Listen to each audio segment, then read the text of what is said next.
আচ্ছা আজকে সবার খাতা দেব। আরে সবাই একটু চুপ কর। আচ্ছা ক্লাসে হাইয়েস্ট নাম্বার পেয়েছে সোনা ম্যাম। চিল চিল।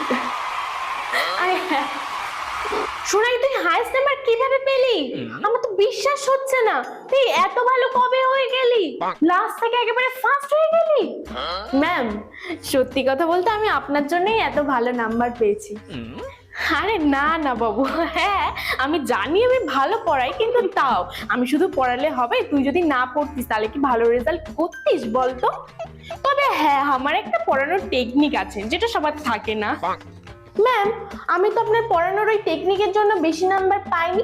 আমি তো বেশি নাম্বার পেয়েছি আপনি যে আমার দাদুর দোকান থেকে পরীক্ষার প্রশ্নগুলো প্রিন্ট আউট করলেন না, তার জন্য। পরের বারও করবেন। হ্যাঁ ম্যাম। হ্যাঁ কি